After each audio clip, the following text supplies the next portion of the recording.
Oi, pessoal. Bom, nesse programa então nesse vídeo, né, a gente vai escrever esse programa que resolve o problema da Torre de Hanoi. Então, eu vou criar aqui Torre de Hanoi, é o nome do programa, e o programa ele vai fazer o seguinte, né? Primeiro, ele vai pedir para o usuário informar o número de discos, né? Não, eu vou até fazer o seguinte, vou nem pedir para o usuário informar, não. A gente já cria aqui uma procedure que já resolve o nosso problema. A gente já informa aqui em tempo de execução, de compilação mesmo, né? Até para ficar aqui mais curto o código, né? A gente conseguir visualizar.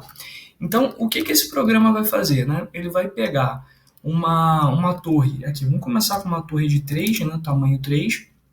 Ele vai mover, ele vai mover aí do disco A. Ele quer mover do disco, vamos dizer que ele quer mover do disco 2, né? Vamos lá. Ele quer mover 3 peças do disco 2 para o disco 1, e o disco 3 aqui é um disco de intermediário, né? São 3 discos, né? E a gente quer mover, a gente começa aqui com as peças no disco 2 e a gente quer mover tudo para o disco 1 usando como intermediário aqui o disco 3. Pessoal, como a gente não vai fazer conta aqui com esses valores, eu vou pensar neles como char, tá? Eu acho que vai ficar melhor. Então, a nossa função ela recebe n, que é inteiro, né? Porque é a quantidade de discos. A gente vai fazer conta com essa expressão, então tem que ser numérico mesmo. E A é do tipo char, B é do tipo char também, e C é do tipo char também. Por que eu preciso colocar tipo A, tipo B e tipo C, né? Deixa eu trazer mais para cá. Por que eu preciso colocar essas 3 variáveis, né? Por que isso? Pelo seguinte, pessoal. Eu preciso mostrar para o programa de algum jeito que existem 3 discos, tá bom? Então tem 3 discos, eu preciso mostrar para ele isso. Vamos lá, begin, fazer aqui begin end, né? Para delimitar aqui a nossa procedure. E vamos ver o que essa procedure ela vai fazer. A procedure vai fazer o seguinte: primeiro, vai verificar se n é igual a 1. Ou seja, se o programa ele está querendo mover um disco só, tá bom? Se você tiver um disco só para mover, é muito fácil de resolver, né? É só você fazer o seguinte: você mandar mova, né? Mova do disco A para B. Certinho? Que é isso que a gente está querendo fazer, né? Deixa eu colocar aqui o comentário. Na verdade, o que essa procedure faz é mover n discos do pino A para o pino B, usando o pino C para movimentos intermediários, se necessário, né? Certinho? Bom, então se eu quero mover n discos do pino A para o pino B e eu sei que n é igual a 1, eu só tenho um disco, não tem regra nenhuma, né? É só mover de A para B esse único disco que existe e acabou, está resolvido o problema. É claro, né, que nem sempre vai ser simples assim, a gente vai se deparar aí com situações, né, na maioria das vezes, em que o n é maior do que 1. E aí, o que a gente faz, né? Pessoal, só lembrar, né, que no vídeo anterior, quando a gente resolveu o problema para 4 discos, o que a gente fez? A gente primeiro resolveu para 3, depois a gente resolveu para o maior e depois a gente resolveu para 3 de novo. Não foi isso que a gente fez? Vamos lá, a gente primeiro, né, moveu. Quando eu tinha, por exemplo, 4 discos aqui na segunda torre, o que a gente fez? A gente pegou 3 discos, que foi n-1, e moveu da torre que a gente estava, né, da torre A, para uma torre intermediária, para a torre C, né, usando B como intermediário, né, mas a gente moveu de A para C. Depois, o que aconteceu? A gente pegou o pino grandão estava em A, né? O pino grandão estava em A, estava na torre A e a gente queria mover para a torre B. Então é só mover esse grandão de A para B. E depois disso, pessoal, o que aconteceu? Sobraram, olha só, os menorzinhos, né? Os n-1 discos menorzinhos, eles estão lá em C, né? Porque a gente levou de A para C. Só que eles não podem ficar em C, eles têm que ficar no pino B em cima do disco maior que a gente moveu. Então a gente vai precisar mover n-1 discos lá do C para o B, usando aqui o A como intermediário para movimentos intermediários quando necessário. Bom, pessoal, é isso, né? É só isso. Só isso já resolve o nosso problema. Se eu sei resolver para 1, e sempre que eu queira... sempre que eu quero resolver para n discos, eu preciso resolver para n-1 discos. Como eu sei resolver para 1 disco, eu sei resolver para 2. Como eu sei resolver para 2, eu sei resolver para 3, para 4, para 5 e assim por diante. Bom, vamos ver o que esse programa vai fazer? Vamos lá, ele vai mandar, né? Ele vai resolver o problema de mover 3 discos do 2 para o 1. Vamos ver se funciona. Vamos lá. Vamos ver, ele já executou aqui, ele já disse aqui para a gente o que fazer. Ele disse para mover, primeiro começar movendo do 2 para o 1. Então, vou mover aqui do 2 para o 1, Depois, move do 2 para o 3. Do 2 para o 3. Depois, do 1 para o 3. Do 1 para o 3. Depois, do 2 para o 1. 2 para o 1. Depois, do 3 para o 2. 3 para o 2. Depois, do 3 para o 1.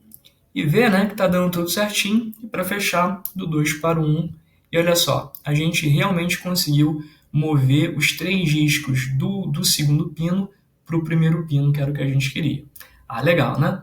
Bom, vamos ver se esse programa ele continua funcionando. Vamos lá.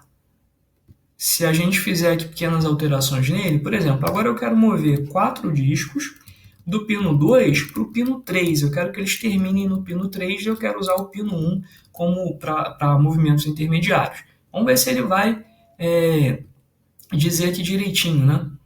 Talvez a gente tenha um problema que são muitos movimentos, né? Olha só. Até que não são tantos assim, né? Ainda dá para a gente ver aqui. Então vamos lá, vamos executar o que ele está falando, né? O programa está mandando fazer e a gente faz. São 4 discos inicialmente aqui no segundo pino. Você vai mover de 2 para 1 e aí você vai seguindo, né? 2 para 1, depois 2 para 3, depois 1 para 3, depois 2 para 1. Você vai seguindo aí o que ele manda, né? 3 para 2, depois 3 para 1, depois 2 para 1, 2 para 1. E olha só o que ele fez, já moveu n-1 discos, né? A gente tinha 4 discos ao todo, ele moveu os 3 discos, né? O que a gente vai fazer agora? Agora é 2 para 1, 2 para 1, depois é 2. Calma aí, 2 para 1, calma aí, não, deixa eu voltar aqui, não era 2 para 1, né? Eu já tinha feito 2 para 1 e agora, né? Agora eu me perdi. Agora era 2 para 3, isso, 2 para 3, agora 1 para 3, depois 1 para 2, depois 3 para 2, 3 para 2, depois 1 para 3, 1 para 3, depois 2 para 1, depois 2 para 3 e por último 1 para 3. E olha só, resolvemos o problema e a gente tem os 4 discos aparecendo lá no terceiro pino. Legal, né? Ah, mas e se eu quiser resolver para 7, né? Agora eu quero resolver para 7 pinos.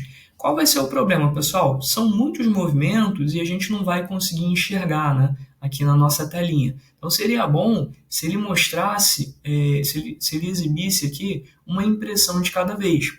Tá? Para a gente fazer isso, existe um comando que permite, né, que ele imprima aqui um comando de cada vez, tá? um write aqui de cada vez. Para isso a gente vai usar esse comando novo, que é o comando readKey. Tá? Logo depois do write, eu vou escrever aqui o readKey. O que o readKey faz?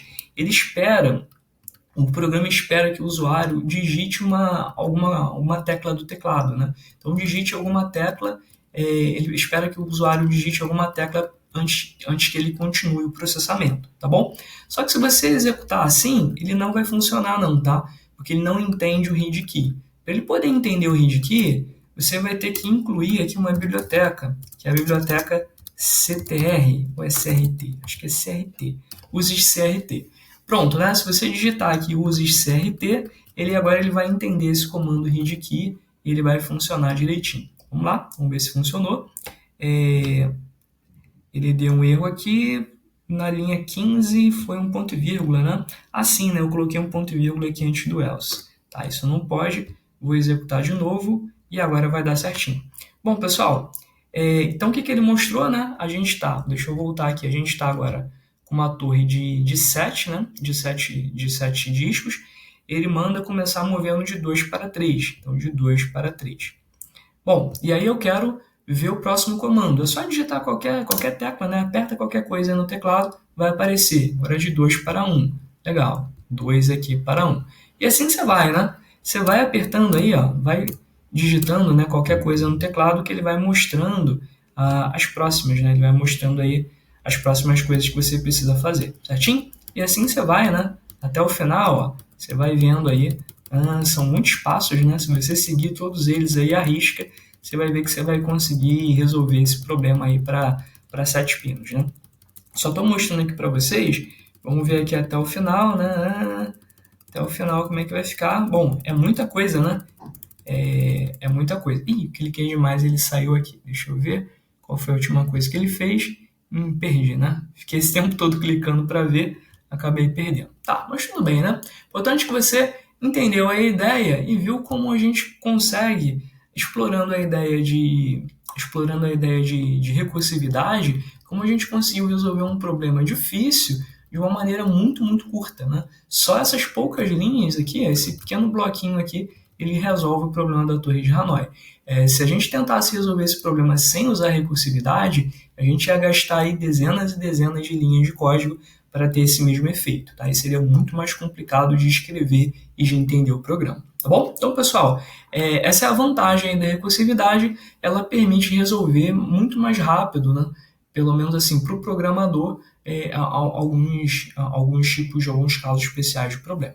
Certinho, pessoal? Então, tchau, tchau e até a próxima.